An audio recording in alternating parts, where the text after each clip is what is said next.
Salut, petite vidéo improvisée pour ce 31 octobre 2019. J'étais en train de prendre un temps de louange juste avant de pratiquer un dégagement et j'ai eu ça qui m'est venu. Ce soir, on célèbre Halloween. Alors Halloween, pour moi, c'est la partie un peu dévoyée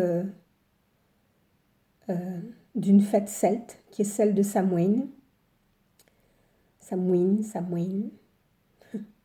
Qu'est-ce que c'est que Samhain? Donc c'est une fête celte, comme je disais précédemment, qui manifeste l'ouverture entre le monde visible et le monde invisible, le monde des morts, le monde des vivants, le monde conscient, le monde inconscient. En soi, moi, j'ai rien à dire, hein, c'est une fête celte. Ben, si les Celtes ont envie de fêter Samhain, grand bien leur face, quoi. Je trouve ça en plus intéressant comme célébration parce que ça nous invite concrètement à suivre le rythme de la nature et,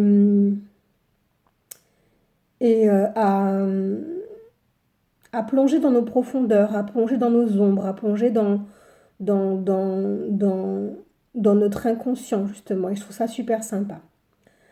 Et justement parce que c'est une fête qui coïncide, qui travaille aussi, enfin qui coïncide avec la nature, c'est un sabbat pour les sorcières. Et ça, c'est génial aussi, j'ai rien contre.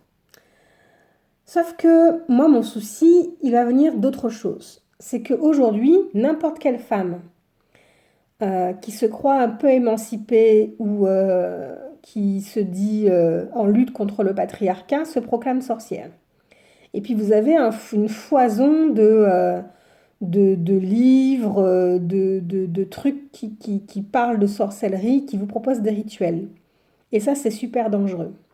C'est super dangereux parce que ce sont des rituels tout faits et vous n'en mesurez ni la portée ni les conséquences dans votre vie, dans la vie des autres personnes qui vous entourent, dans votre vie, dans celle de vos enfants et dans la vie des gens enfin, vers qui vous envoyez ces sorts-là. Euh, En ce moment même, je pratique un dégagement sur un homme qui est victime de la sorcellerie d'une femme. Et durant le temps où j'ai commencé mon travail lundi, et j'ai rencontré d'entre-temps un autre homme qui m'a dit avoir, selon lui, échappé aux pratiques de cette même femme-là. Parce que malheureusement, les sorcières aujourd'hui, elles utilisent peu la sorcellerie pour protéger la nature, pour protéger les enfants, pour protéger les femmes. Elles utilisent la magie contre les hommes, pour avoir une emprise. Parce qu'elles ont décidé que cet homme-là devait rester dans leur vie. Ou parce qu'elles ont décidé qu'il était temps que cet homme-là parte. Et au lieu de prendre leur véritable pouvoir de femme et de rompre la relation, ben, elles utilisent la magie. Euh, toutes ces techniques de visualisation que l'on vous enseigne ne sont pas forcément non plus de bonnes choses parce que euh, en réalité, les relations humaines d'un point de vue énergétique sont bien plus complexes que bah, le bout de notre nez où je visualise un truc, je le veux. Ça, c'est presque, j'ai envie de te dire, c'est une forme de caprice spirituel. Et là non plus, bah, je vois pas trop le rapport avec la sorcellerie, donc voilà. Mais ça a des conséquences mauvaises parce que ça vous enchaîne et ça enchaîne les gens contre qui vous travaillez. Je dis toujours contre qui. Parce que dès lors que vous allez travailler d'une façon ou d'une autre pour altérer le libre arbitre de quelqu'un, c'est de la magie noire même. C'est de la magie noire. J'en parlais avec Gwenaëlle et on se disait exactement ça, que même euh, dire à quelqu'un je vais prier pour toi alors que la personne ne t'a rien demandé, en quelque part, même si c'est une bonne intention, tu altères un peu son jugement en fait. Tu altères ce qu'elle a envie de faire, ce qu'elle a envie de vivre. Et il serait meilleur de demander est-ce que tu veux que je prie pour toi? J'ai une de mes amies qui m'a fait un message il y a quelques semaines de ça en me disant je vais te protéger. Mais j'ai pas besoin de ta protection, meuf, en fait. Je n'ai pas besoin de ta protection.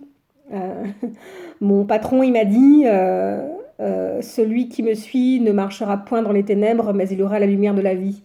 Donc, a priori, vu que j'ai choisi de le suivre, je vois pas en quoi j'ai besoin de la protection de qui que ce soit, en fait, tu vois, donc à la base. Mais ça, c'est mon choix. Donc, je ne célèbre pas Samhain, car je choisis de marcher dans la lumière et de suivre Jésus. Je ne célèbre pas Samhain parce que depuis la résurrection du dit Jésus, c'est un acte, c'est un truc qui a été posé dans l'histoire de l'humanité. La mort, la victoire sur la mort a été proclamée, c'est acté. Les deux mondes cohabitent, donc ils ne sont pas divisés. Il n'y a pas besoin d'avoir un portail entre les deux. Ils ne sont pas divisés, ils cohabitent. Parole de médium. On n'a pas besoin de faire un tas de cérémonies cheloues pour parler tant aux anges qu'aux défunts. Je ne célèbre pas Samhain non plus parce que je suis libre, tout simplement. Et que je n'ai aucune emprise à mettre sur qui que ce soit.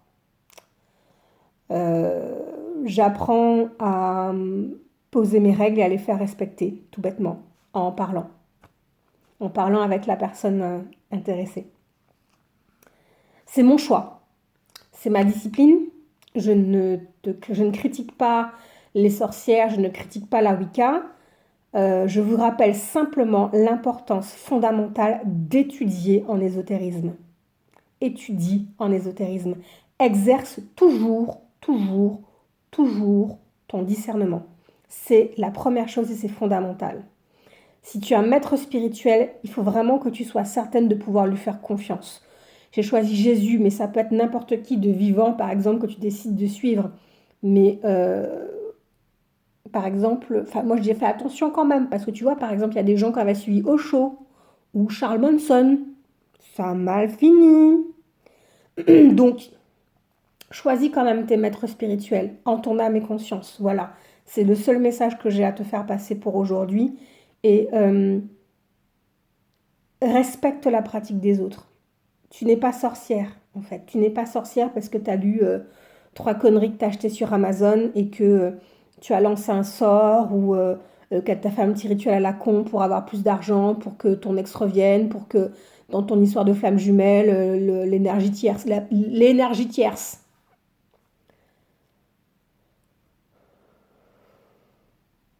L'énergie tierce s'en aille, etc., etc. Voilà. Tu n'es pas sorcière parce que tu as fait ça. Tu es juste hyper inconsciente. C'est tout. J'ai quand même fait un petit tirage. Là, je suis éclairée par un cierge. Par un cierge béni. Parce que je me suis interrompue dans la worship pour pouvoir faire votre vidéo. Mais je vais terminer mon rituel dans pas longtemps. Mon rituel de dégagement. J'ai fait un petit tirage. Alors, j'ai tiré d'abord, dans la triade, la carte de la fusion pour ce soir. Juste pour cette fête-ci, ce soir. La fusion.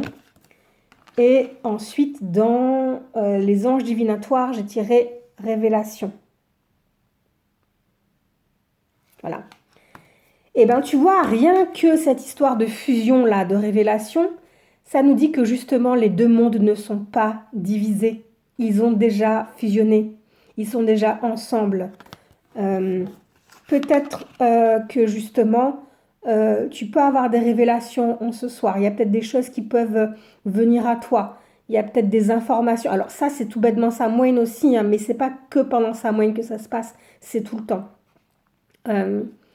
C'est tout le temps parce que justement, les mondes ne sont pas divisés. Il n'y a pas de division. C'est une illusion. En fait, moi j'ai une flamme dans la main là qui est en train de brûler, j'ai la flamme d'un cierge, et puis forcément en tant que flamme jumelle, quand je tombe sur révélation, fusion, et ben je me dis mais quoi donc qui est en train de se passer? Donc en fait ce qui est en train de se passer, c'est que flamme jumelle, warning, warning, warning, woo, woo, woo, woo, warning, il va y avoir des informations qui vont venir sur cette fusion. Il y a des trucs qui vont nous donner, il y a des informations qui vont venir.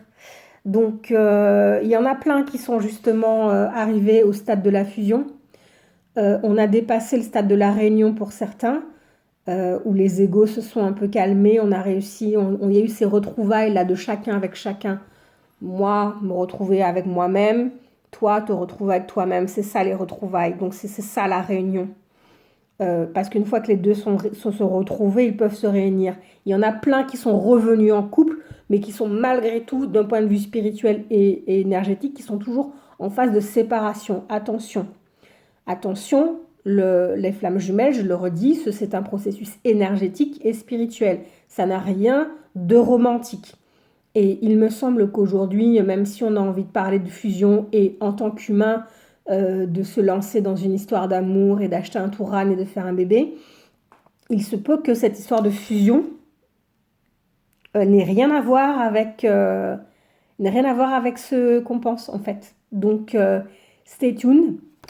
Il y a peut-être des gens qui vont avoir des informations à ce sujet. Voilà. Je vous fais des gros bisous. Je vous souhaite une belle nuit. Moi, je vais me finir ce que j'ai commencé. Je vais me coucher. Et puis, demain, j'aurai pas l'occasion de le faire. Donc, je vous fais un gros bisou pour demain. Ça, c'est un petit message à ceux qui disent que la Toussaint a remplacé Samhain. C'est faux, puisque Samhain, c'est ce soir, donc 31 octobre. Et la Toussaint, c'est demain, 1er novembre. Et la Toussaint, ça célèbre la fête de tous les saints. Et ça encore, ça manifeste que les mondes ont fusionné, parce que les saints, ce ne sont pas seulement les saints qui sont décédés, ce ne sont pas seulement les âmes des gens qui sont décédés, ce ne sont pas les gens, seulement les âmes de ceux que l'Église a dit qui étaient saints, c'est toi et moi aussi, nous qui avons cette sainteté-là. Nous reconnais ton essence divine, reconnais ton essence divine et reconnais que tu es sur un chemin de perfection, un chemin de croissance spirituelle, un chemin qui t'appelle à fusionner avec Dieu, toujours de plus en plus. Un chemin qui t'apprend à te révéler ta beauté, ta puissance un peu plus chaque jour. Donc, si je n'ai pas l'occasion de le faire demain, je te fais des gros bisous et je te souhaite bonne fête à toi, sainte petite étincelle. Et à dimanche, en live, sur Sakti, avec Déborah Seban, de l'amour sacré. On a des trucs à te raconter et des cadeaux. Salut! 10h30 dimanche matin en live.